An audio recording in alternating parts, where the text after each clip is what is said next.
El sensacional robo de los rubíes, de Grant Allen. Persis Remanet era una heredera norteamericana. Como ella misma señalaba, y con toda razón, la suya era una profesión de lo más vulgar entre las jóvenes de hoy en día. Pues de un tiempo a esta parte, casi todas son estadounidenses y herederas. Una californiana sin posibles resultaría sin duda una novedad más atractiva en la sociedad londinense, pero la sociedad londinense ha tenido que pasarse sin ella hasta la fecha. Persis Remanet regresaba del baile de los Wilcox. Se alojaba, como es natural, en la residencia de Sir Everard y Lady Maclar, en Hampstead. Digo como es natural, intencionadamente, porque si ustedes o yo fuésemos a Nueva York, tendríamos que correr con los gastos, a razón de $5 diarios sin vino ni extras, en el Windsor de la Quinta Avenida, mientras que cuando una norteamericana guapa viene a Londres, y toda joven norteamericana es guapa ex oficio, al menos en Europa, supongo que a las feas las reservan en el país para consumo interno, siempre sin excepción se aloja como invitada de una duquesa viuda o un miembro de la Real Academia de la máxima distinción como Sir Everard.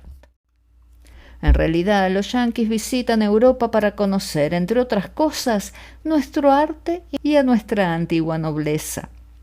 Y a fuerza de persistencia logran acceder a lugares en los que ni ustedes ni yo podríamos entrar jamás, a menos que concentráramos toda nuestra energía a lo largo de toda una vida intachable para conseguir una invitación. Ahora bien, Persis no había ido al baile en compañía de Lady Maclure.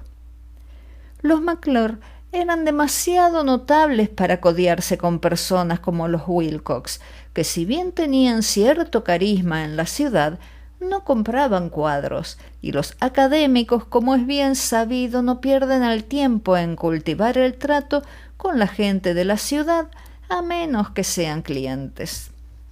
Los académicos suelen llamar mecenas a estos individuos. Yo personalmente prefiero este otro término más sencillo y comercial por ser mucho menos condescendiente. Así, Persis había aceptado una invitación de la señora de Duncan Harrison, un famoso representante de la división administrativa de Hackney en Elmshire, para ocupar un asiento en su carruaje en el trayecto de ida y vuelta a casa de los Wilcox.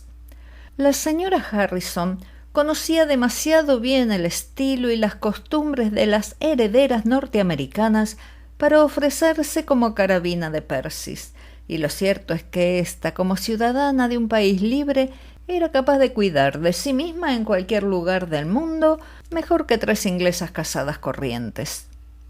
Pues bien, la señora Harrison tenía un hermano, Sir Justin O'Byrne, un varón irlandés y antiguo miembro del octavo de húsares, que acudió con ellas a casa de los Wilcox y las acompañó en el viaje de vuelta a Hampstead.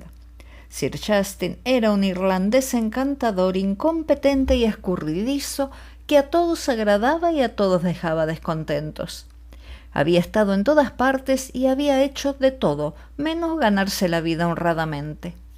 La completa falta de rentas durante las décadas de 1860 y 1870 no impidió que su padre, el anciano Sir Terence O'Byrne, que ocupaba un escaño por Connemara en la Cámara de los Comunes desde tiempos anteriores a la reforma del Parlamento, enviase primero a su hijo Justin a estudiar a Eton en régimen de internado y después a un elegante college de Oxford.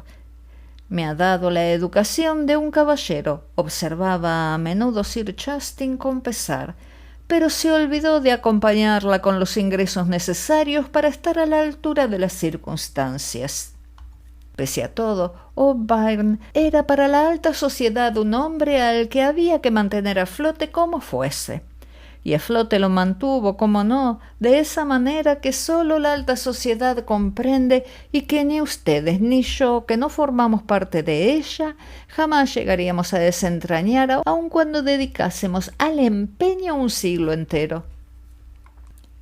El propio Sir Chastin también había probado suerte en el Parlamento, donde por algún tiempo ocupó un escaño detrás del gran Parnell, sin perder siquiera por un instante el respeto de la sociedad, aun en aquellos tempranos tiempos en que se tenía por un artículo de fe que ningún caballero que se preciera podía reclamar el autogobierno.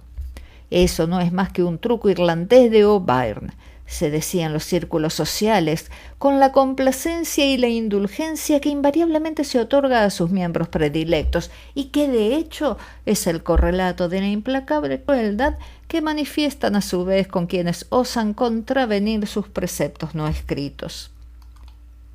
Si Sir Chastin, en un arranque de exaltación política, hubiera hecho volar por los aires a 1 o 2 zares, la alta sociedad habría tomado la empresa por una excentricidad de O'Byrne.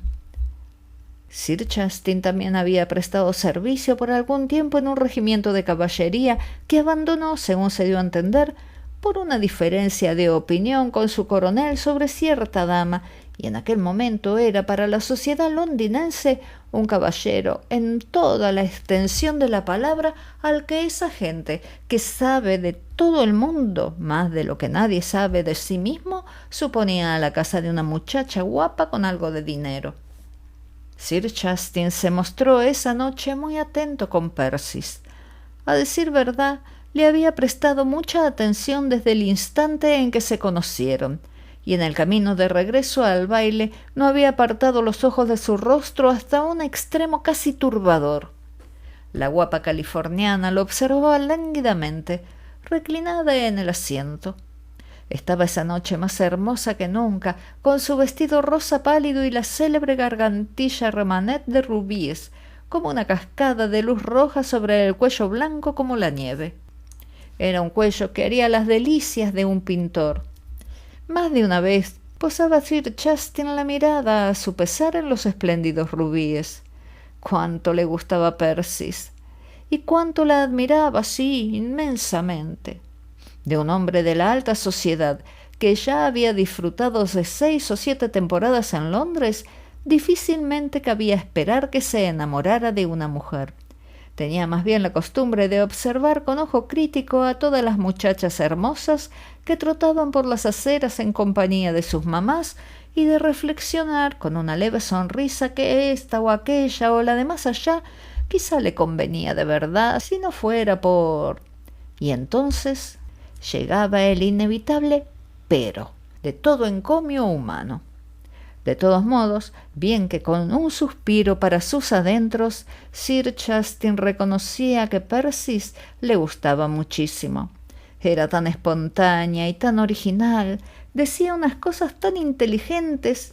Ella, por su parte, había dado los ojos, como cualquier muchacha de su país, por convertirse en milady, y de momento no había conocido a ningún hombre con ese título auxiliar en su haber que le agradase siquiera la mitad que a aquel irlandés delicioso y alocado. El carruaje se detuvo en la puerta de los McClure. Sir Chastin bajó de un salto y ofreció su mano a Persis. «Seguro que conocen ustedes la casa de Sir Everard McClure. Es una de esas modernas mansiones artísticas de ladrillo rojo y roble viejo, encaramada en la cima de un montecillo y algo apartada del camino, discretamente retirada, con un gran porche de madera muy idóneo para las despedidas». Sir Chastin subió los escalones con Persis y llamó a la puerta.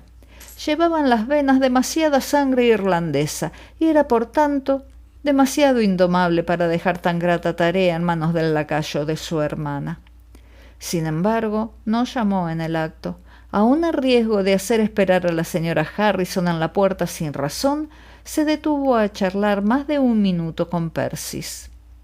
«Está usted encantadora esta noche, señorita Remanet», dijo cuando ella se retiró un momento la estola ligera y negra, revelando con ese gesto el destello de los famosos rubíes en el cuello blanco como la nieve. Esas piedras le favorecen mucho. Persis lo miró y sonrió. ¿Eso cree?, dijo con voz ligeramente trémula, pues incluso una heredera norteamericana es una mujer al fin y al cabo. Me alegra que se lo parezca, pero hoy nos despedimos, Sir Justin. Me marcho a París la semana que viene. A pesar de la penumbra del porche, apenas iluminado por un artístico farolillo de forja a rojo y azul, Persis notó que un velo de decepción ensombrecía por un momento las atractivas facciones del joven y que éste tragaba saliva antes de responder. ¿No lo dirá en serio? Ah, señorita Remanet, no sabe cuánto lo lamento. Hizo una pausa y añadió. Pero a fin de cuentas, quizás... No se atrevió a continuar. ¿Pero a fin de cuentas qué?, se apresuró a decir Persis con evidente interés.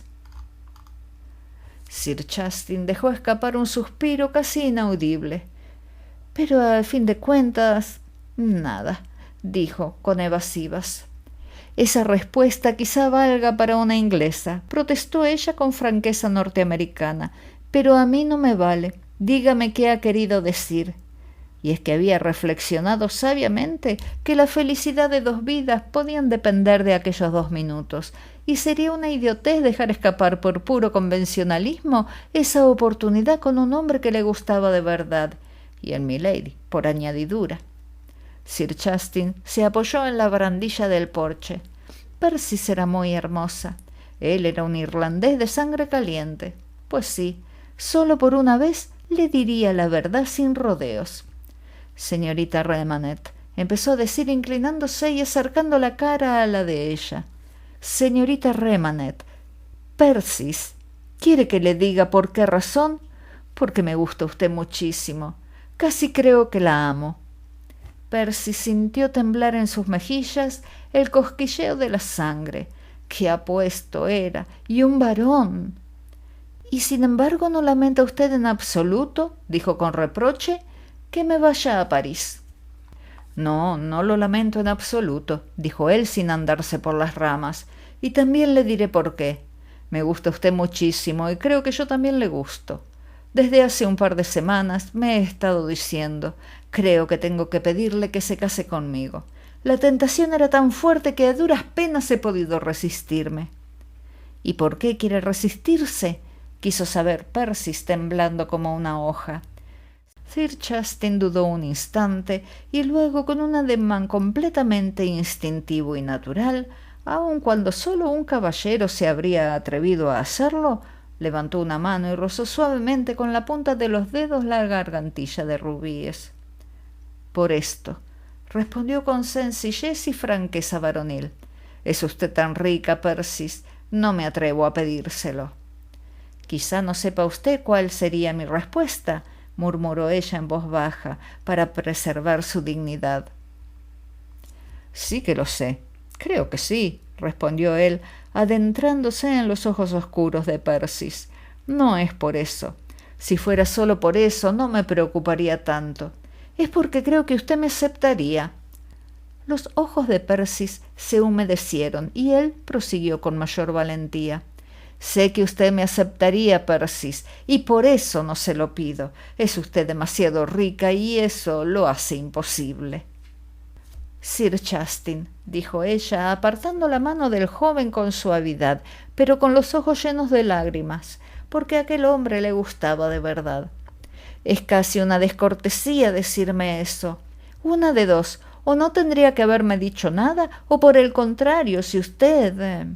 Guardó silencio bruscamente. La vergüenza femenina se apoderó de ella. Sir Justin se acercó un poco más. No diga eso, se lo ruego, exclamó con ardor de todo corazón. Por nada del mundo querría ofenderla, pero tampoco me es posible dejar que se marche. Bueno, sin haberlo dicho. En ese caso, habría pensado usted que me traía completamente sin cuidado y que no he estado más que coqueteando. Y es que, Persis, la aprecio mucho, muchísimo, tanto que he tenido que dominarme muchas veces para no pedírselo. Soy un hombre corriente y me temo que valgo muy poco para nadie o para nada. Todos dicen que estoy a la casa de una heredera, y eso no es cierto. Pero si me casara con usted dirían, mira, te lo dije. Eso a mí me daría igual, soy un hombre y puedo pasar por alto esos comentarios. Pero me preocupa por usted, Persis, porque estoy muy enamorado y me siento celoso de su honor. No podría tolerar que la gente dijera, ahí va esa guapa norteamericana, Persis Remanet, que se ha arrojado a los brazos de Justin O'Byrne, ese irlandés sin oficio ni beneficio, un vulgar cazafortunas que se ha casado con ella por su dinero. Por su bien prefería no pedírselo, prefería dejarla marchar para que encuentre usted a un hombre mejor que yo. Pero yo nunca haría eso, protestó Persis. Tiene usted que creerme, Sir Justin. Recuerde que...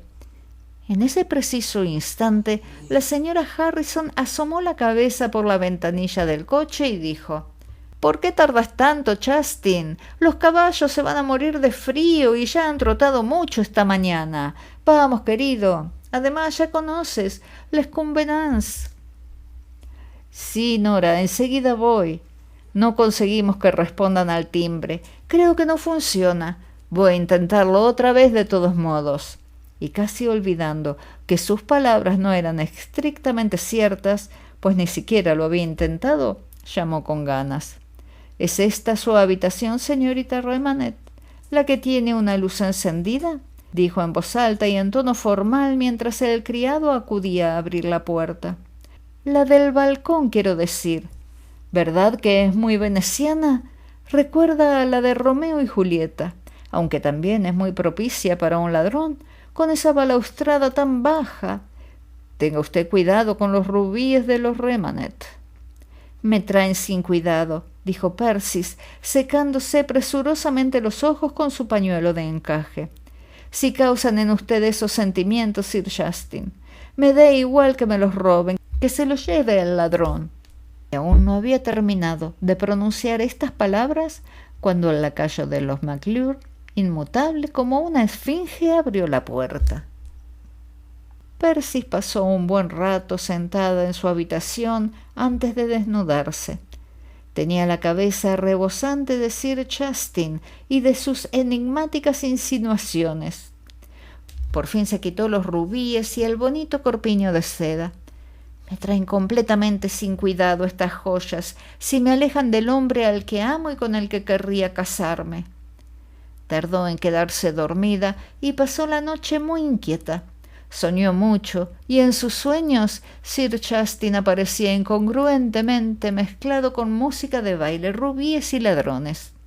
Para compensar la mala noche, durmió hasta bien entrada la mañana y Lady McClure no quiso importunarla, pensando que quizá estaría cansada después del baile, como si la más mínima emoción pudiera agotar a una norteamericana guapa. A eso de las 10 se despertó sobresaltada con la vaga sensación de que alguien había entrado esa noche y le había robado sus rubíes. Se levantó a toda prisa y fue a buscarlos en el tocador. El cofre estaba en su sitio. Lo abrió, lo examinó y, ¡oh alma profética!, los rubíes habían desaparecido y el cofre estaba vacío. Pues bien, Persis había sido sincera la noche anterior, cuando dijo que le traía sin cuidado que un ladrón se llevara sus rubíes. Pero eso fue la noche anterior, cuando aún tenía las joyas. Esa mañana, sin embargo, veía las cosas de un modo muy distinto. Sería muy duro para todos nosotros, en especial para los políticos, vivir siempre atados a lo que dijimos ayer. Persis era norteamericana y ninguna norteamericana es insensible a los encantos de las piedras preciosas. Por lo visto se trata de un instinto salvaje que los emigrantes europeos han heredado indirectamente de sus predecesores, los Pieles Rojas. Corrió a tocar la campana con femenina violencia. La doncella de Lady McClure respondió a la llamada como de costumbre. Era una muchacha lista y de aspecto recatado esta doncella de Lady McClure. Y cuando Persis le gritó con furia, «¡Que avisen a la policía ahora mismo y dile a Sir Everard que han robado mis joyas!», la doncella respondió, «Sí, señorita, tan tranquila y conforme que Percy, que era norteamericana y por tanto un manojo de nervios, la miró atónita, como si fuera un misterio incomprensible. Ni un Mahatma se habría inmutado menos. Pareció como si la doncella esperase el robo de los rubíes y diera al incidente la misma importancia que si Percy le hubiera pedido una jarra de agua caliente. Lady Maclure estaba enormemente orgullosa de la estudiada imperturbabilidad de Berta, que en su opinión era el sumum del servicio doméstico inglés. Pero Percy era norteamericana y veía las cosas de otra manera, de ahí que la calma con la que Berta respondió «Sí, señorita, ahora mismo, señorita», le resultara poco menos que exasperante. Berta fue a dar la noticia. Cerró la puerta sin hacer ruido y minutos más tarde Lady Maclure se presentaba en el dormitorio de la californiana para consolar a su invitada en tan grave aflicción. Encontró a Percy sentada en la cama con un precioso salto de cama francés, azul pálido con el forro de color crema, leyendo un libro de versos. «Querida mía», exclamó la anfitriona, «Berta dice que has perdido tus preciosos rubíes». «Así es, querida Lady Maclure», dijo Percy secándose los ojos. «Han desaparecido, los han robado. Olvidé cerrar la puerta anoche y la ventana estaba abierta. Alguien ha debido de entrar por una o por otra y se los ha llevado. Siempre que estoy disgustada, leo a Browning. Es espléndido para los nervios. Me consuela mucho, sabe usted. Es como un ancla para mí». Desayunó en la cama. Dijo que no quería abandonar la habitación hasta que llegase la policía. Después de desayunar se levantó, se puso una deliciosa bata parisina. Las norteamericanas siempre cuentan con exquisitas prendas de interior para este tipo de reuniones informales. Y se sentó a esperar con mucha ceremonia la llegada del oficial de policía. El propio Sir Everard, muy trastornado por el hecho de que un percance tan desagradable hubiese ocurrido en su casa, fue personalmente en busca del oficial. Mientras tanto, Lady Maclure registró el dormitorio a fondo sin encontrar rastro alguno de los rubíes desaparecidos. «¿Estás segura de que los dejaste en el joyero, querida?», preguntó pensando en el honor de su servicio doméstico. «Completamente, señora Lady Maclure. Siempre los guardo en cuanto me los quito, y esta mañana cuando fui a buscarlos el joyero estaba vacío». «Tengo entendido que eran muy valiosos», dijo Lady Maclure en tono interrogativo. «Supongo que 6.000 libras sería su precio al cambio», respondió Percy muy compungida. «No sé si eso es mucho dinero en Inglaterra. En mi país desde luego que lo es». Se quedaron calladas un momento hasta que Percy dijo de repente: «Lady Maclure, ¿cree usted que esa doncella suya es una mujer cristiana?» La pregunta sorprendió a Lady Maclure. No era así, ni mucho menos, como ella acostumbraba a mirar a las clases inferiores. «Bueno, eso no lo sé», contestó despacio. «Eso, querida, como bien sabes, es mucho decir de cualquiera, y más todavía de una doncella, pero yo creo que es honrada, definitivamente sí». «Bueno, eso viene a ser lo mismo, ¿no?», dijo Percy con gran alivio. «Me alegro de que lo crea, porque he llegado a sospechar de ella. No sé, es demasiado tranquila para mi gusto, demasiado inescrutable y callada». «Querida mía», replicó la anfitriona, «no la culpes por su silencio. Eso es precisamente lo que a mí me agrada de ella. Por eso la elegí. Una muchacha tan agradable y callada. Se mueve por la habitación de puntillas como un gato, sabe estar en su sitio y jamás se le ocurre abrir la boca a menos que le dirijan la palabra». «Bueno, es posible que en Europa gusten las doncellas así», observó Percy con franqueza, «pero nosotros en América las preferimos un poco más humanas». El oficial de policía llegó al cabo de 20 minutos. No iba de uniforme. Consciente de la gravedad de la situación y viendo que se trataba de un caso para cubrirse de gloria, incluso para conseguir un ascenso, envió en el acto a un detective y aconsejó que, a ser posible, no se dijera nada al servicio hasta que el detective hubiese registrado la residencia tranquilamente. Sir Everard se temía que la precaución sería inútil, pues la doncella ya estaba al corriente y a buen seguro había corrido a contar la noticia a la sala de servidumbre. De todos modos, lo intentarían. No había ningún mal en intentarlo, y cuanto antes completase el detective el registro de la vivienda, tanto mejor, claro está. Sir Everard regresó acompañado por el detective, un individuo bien afeitado, de rasgos angulosos y aspecto irreprochable, como una vulgar réplica del vizconde Morley de Blackburn. Era un hombre expeditivo y cortante. Su primera pregunta fue: ¿saben esto los criados? Lady Maclure miró a la doncella con aire interrogante. Ella se había quedado todo el tiempo consolando, como Browning, a Percy en su honda aflicción. No, milady, dijo Berta, siempre serena. Inestimable Berta. No se lo he dicho a nadie a propósito, pensando que quizá quisieran registrar las habitaciones del servicio. El detective aguzó el oído. Ya estaba ocupado observando la estancia solapadamente. Empezó a moverse con paso lento y sigiloso como un hechicero.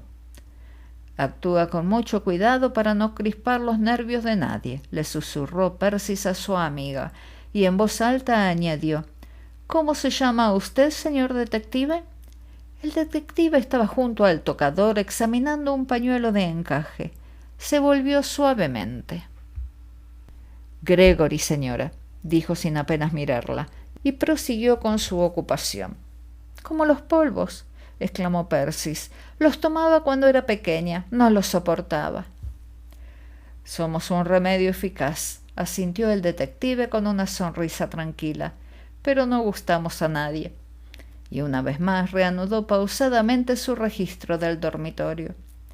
Lo primero que debemos hacer, añadió, adoptando un aire de serena superioridad junto a la ventana, ahora con una mano en el bolsillo, es comprobar si efectivamente se trata de un robo. Tenemos que registrar la habitación a fondo para asegurarnos de que no dejó usted las joyas en otra parte. Esas cosas ocurren a veces. Nos llaman continuamente para investigar un caso y al final resulta que todo es un simple descuido. Percy montó en cólera al oír estas palabras. Una ciudadana de una gran república no está acostumbrada a que se dude de su palabra como si fuera una simple europea. Estoy completamente segura de que me quité los rubíes y los guardé en el joyero. En eso tengo plena confianza, no me cabe la menor duda. El detective siguió buscando en todos los sitios probables e improbables. ¿Y cree usted que con esto el asunto queda zanjado?, dijo en tono áspero. Sabemos por experiencia que cuando una dama tiene plena certeza de que ha guardado algo a buen recaudo, sin ningún género de duda, el objeto perdido aparece con toda seguridad donde afirma que no lo ha dejado. Percy no dijo palabra. No tenía el sosiego de la sobria Lady Vere de Vere, y así, para evitar un estallido, buscó refugio en Browning. El señor Gregory, sin avergonzarse en absoluto y sin la menor consideración por los sentimientos de Percy, continuó registrando la habitación a conciencia, por todas partes. Era un detective, recordó, y su trabajo consistía ante todo en desenmascarar el delito, con independencia de cuáles fueran las circunstancias. Lady Maclure seguía, entretanto, con la imperturbable Berta. Gregory registró hasta el último rincón y la última ranura, como quien se propone demostrar al mundo que está cumpliendo con un deber ingrato y actúa para ello con infatigable minuciosidad. Cuando hubo terminado, se volvió a Lady Maclure. Y ahora, dijo fríamente, si hace usted el favor, procederemos a registrar las habitaciones del servicio. Lady Maclure miró a su doncella. Berta, ordenó, baja y asegúrate de que ninguno de los criados sube a sus dormitorios. Lady Maclure no había nacido para dar órdenes y nunca llegó a adquirir la odiosa costumbre aristocrática de llamar a sus criadas por el apellido. Pero el detective se opuso tajantemente. No, es mejor que esta joven se quede aquí con la señorita Remanet, bajo su estricta vigilancia hasta que haya registrado las habitaciones, porque si allí no encuentro nada, tal vez me vean la desagradable obligación de llamar a una detective para que la registre. Esta vez fue Lady McClure quien montó en cólera. «Esta muchacha es mi doncella personal», protestó con frialdad, «y tengo plena confianza en ella». «Lo lamento mucho, señora», contestó el detective en tono formal, «pero la experiencia nos enseña que cuando una persona de la que nadie sospecha ni en sueños se ve envuelta en un caso, es esa persona quien ha cometido el robo». «A este paso la siguiente sospechosa seré yo», exclamó Lady McClure con disgusto. «Usted, señora, es la última persona en el mundo de la que se me ocurriría sospechar», respondió el señor Gregory, haciendo una cortés reverencia que a la vista de lo que había dicho hasta el momento resultó como mínimo equívoca. Percy empezaba a enfadarse.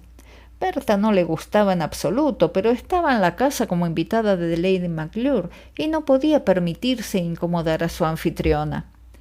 «Nadie registrará a la muchacha», protestó acaloradamente. «Me trae sin cuidado perder o no perder esas condenadas piedras. ¿Qué valen en comparación con la dignidad de una persona? No pienso considerarlo siquiera». «Valen exactamente 7 años de prisión», señaló el señor Gregory con firmeza profesional. «Y por lo que se refiere al registro, eso ya no está en sus manos. Y estoy aquí para cumplir con un deber público». «No tengo ningún inconveniente en que me registren», se ofreció Berta con aire indiferente. «Puede usted registrarme si lo desea, cuando consiga una orden judicial». El detective le dirigió una mirada severa, lo mismo que Percy. Esta manifestación de sus conocimientos de los derechos de los delincuentes produjo una impresión desfavorable. «Bueno, ya nos ocuparemos de eso», dijo el policía con una sonrisa glacial. «Entretanto, Lady McClure, echaré un vistazo a las habitaciones de servicio». El registro, estrictamente ilegal, fue infructuoso. El señor Gregory regresó al dormitorio de Percy desconsolado.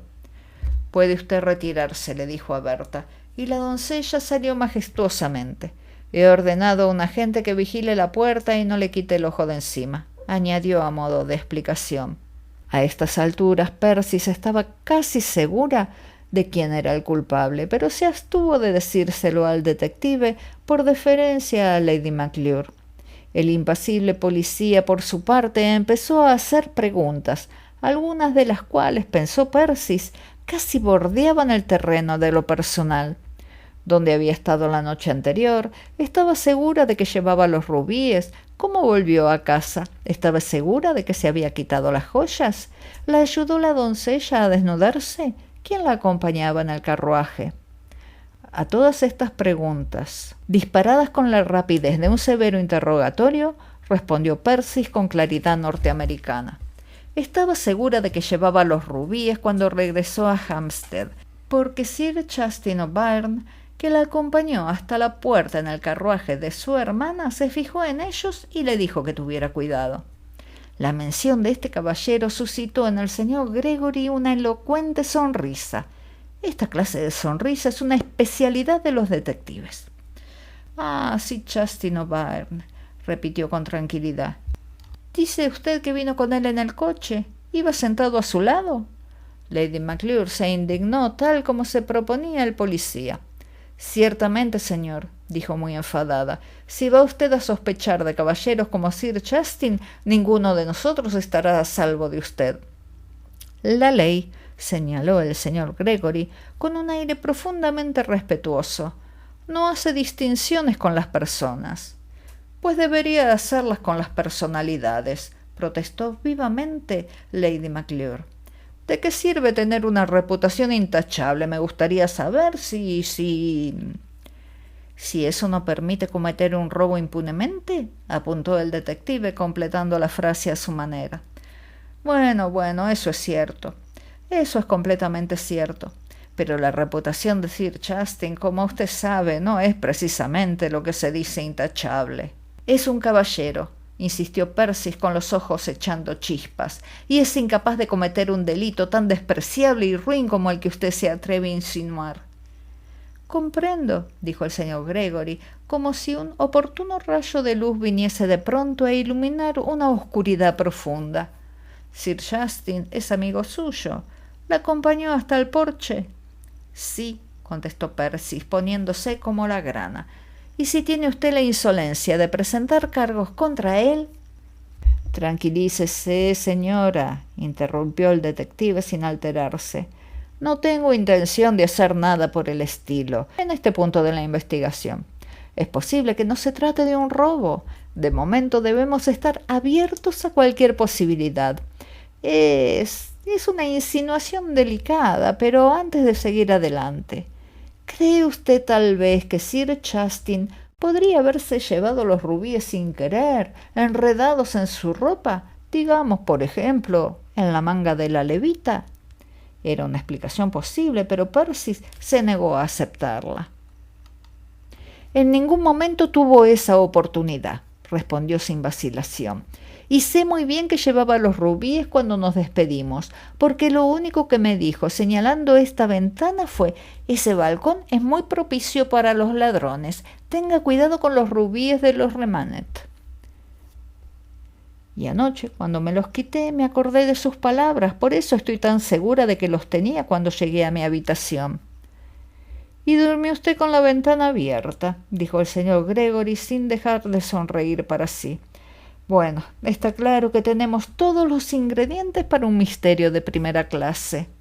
En los días sucesivos no se hizo ningún hallazgo de importancia sobre el sensacional robo de los rubíes.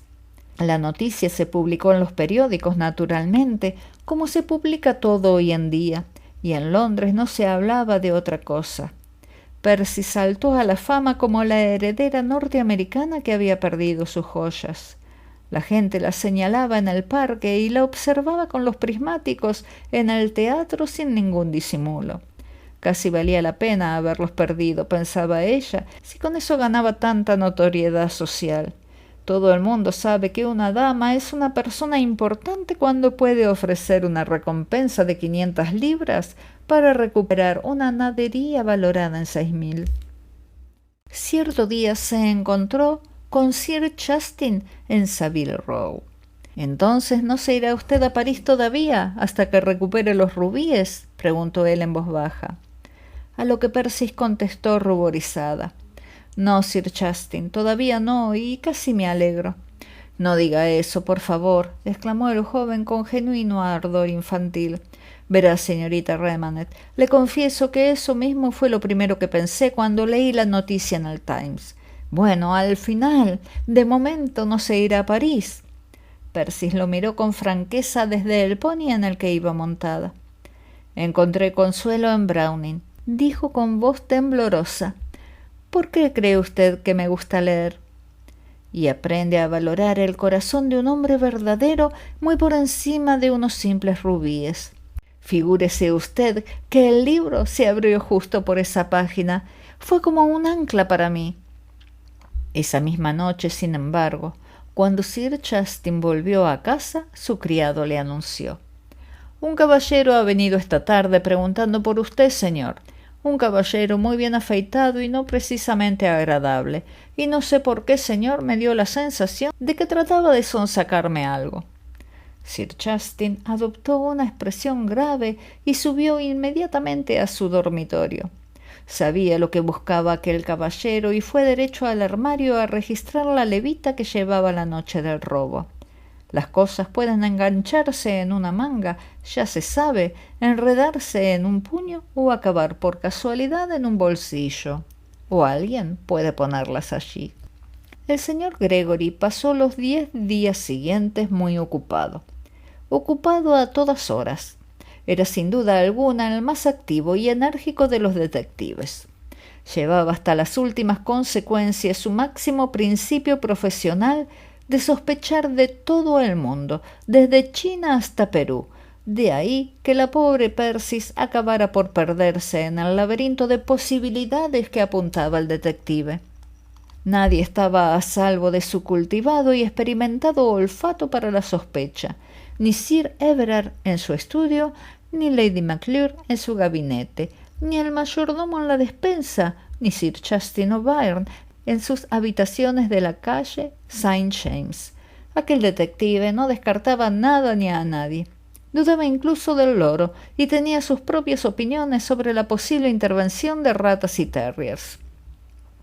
Percy terminó harta de su perverso ingenio, más aún porque se daba la circunstancia de que ella estaba casi segura de quién había robado los rubíes. Ahora bien, cuando el señor Gregory se permitía expresar ciertas reservas que podían atentar siquiera remotamente contra el honor de Sir Justin, la susceptible muchacha ardía de indignación y se negaba a escucharlo.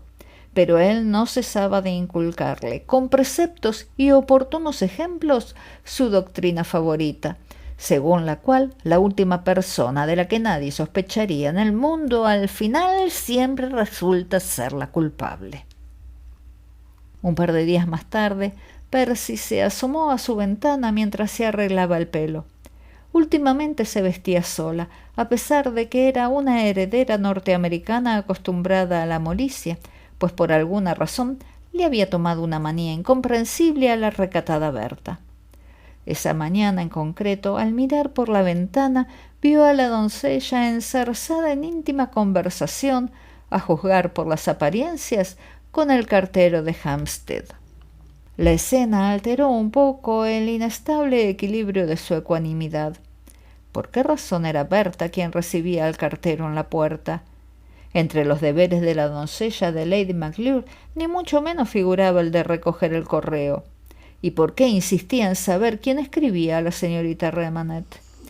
Y es que Percy, consciente de que la primera carta del montón que el cartero llevaba en la mano era una nota de Sir Justin, la reconoció en el acto, a pesar de la distancia por la peculiar forma del sobre grande y rugoso.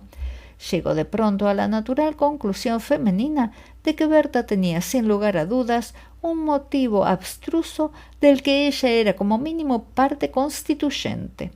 Todos somos proclives a ver las cosas desde una perspectiva personal. De hecho, la única cualidad que convierte a un hombre o a una mujer en posible novelista, ya sea bueno, malo o regular, es esa capacidad especial de profundizar en la personalidad de los demás, y esta es una facultad que por término medio únicamente tiene un hombre o una mujer entre mil. Percy tocó la campana con furia. Berta acudió a su llamada con la mejor de sus sonrisas. ¿Desea algo, señorita? Percy deseaba estrangularla. Sí, contestó secamente, decidida a coger el toro por los cuernos. Quiero saber qué hacías ahí espiando las cartas ajenas con el cartero. Berta la miró con una expresión anodina, como siempre, y respondió sin un segundo de vacilación. El cartero es mi novio, señorita. Esperamos casarnos muy pronto. ¡Qué ser tan odioso!, pensó Percy. Siempre tiene una respuesta preparada para cualquier emergencia. Pero a Berta le latía violentamente el corazón. Le latía de amor, de esperanza y de anhelos postergados. Ese día, poco después, Percy le contó el incidente a Lady Maclure, como sin darle importancia, ante todo para asegurarse de que la muchacha mentía. Lady Maclure corroboró la noticia con alguna reserva. Creo que está prometida con el cartero. Eso me parece haber oído. Aunque, como comprenderás, querida, tengo por norma saber lo menos posible de los asuntos amorosos de mis criados. Carecen del menor interés. Pero es verdad que Berta me dijo que de momento no tenía intención de dejarme para casarse. De eso hace solo 10 días. Dijo que su novio aún no estaba en condiciones de ofrecerle un hogar. Quizá, insinuó siniestramente Percy, haya ocurrido algo desde entonces que ha mejorado su situación. A veces suceden cosas así de extrañas. Podría haber encontrado una fortuna. Quizá, respondió Lady Maclure con desgana. El tema le aburría sobremanera. Aunque así fuera, ha tenido que ser todo muy repentino, porque creo que fue la mañana del día en que perdiste tus joyas cuando Berta me lo dijo. A Percy le pareció muy raro, pero se abstuvo de hacer comentarios. Esa noche, antes de cenar, irrumpió de pronto en el dormitorio de Lady Maclure. Berta estaba peinando a su señora. esperaban a unos amigos para cenar, entre ellos a Sir Justin. «¿Qué tal me sientan estas perlas, Lady Maclure?», preguntó Percy con inquietud, pues quería estar radiante para un invitado en particular. «De maravilla», dijo su anfitriona con su sonrisa formal. «Nunca he visto nada que te favorezca más, Percy». «Aparte de mis pobres rubíes», se lamentó Percy, «porque las alhajas de colores son una posesión tan preciada para los pueblos incivilizados como para las mujeres. Ojalá pudiera recuperarlos. Me extraña que ese detective aún no haya logrado dar con ellos». «Ay, querida», dijo Lady Maclure arrastrando las palabras, «no te quepa duda de que a estas alturas ya estarán en Ámsterdam. Es el único lugar de Europa donde hay que buscarlos». «¿Por qué en Ámsterdam, señora?», preguntó Berta de buenas a primeras, mirando a Percy de reojo. Lady Maclure movió la cabeza, sorprendida por tan impertinente intromisión. «¿Por qué quieres saber eso, chiquilla?», dijo con cierta brusquedad. «Pues para cortarlos, naturalmente. Todos los tallistas de diamantes del mundo se concentran en Ámsterdam, y lo primero que hace un ladrón cuando se apodera de una joya importante es llevarla allí para que la corten y evitar así que puedan reconocerla». «Claro, tendría que habérmelo imaginado», dijo Berta tranquilamente. «Saben a quién enviarla». Lady Maclure respondió tajantemente. «Estas cosas», dijo con aire de sereno conocimiento, «son siempre obra de ladrones experimentados que están al tanto de todo y se confabulan con peristas del mundo entero. De todos modos, estoy segura de que el señor Gregory ha puesto los ojos en Ámsterdam y no tardaremos en tener noticias». «Sí, señora», asintió Berta con tono complaciente y volvió a sumirse en el silencio. 4 días más tarde, alrededor de las 9 de la noche, el carterito de Marras merodeaba por los alrededores de la residencia de Sir Everard Maclure, en flagrante desafío de las normas de la casa y en íntima conversación con Berta.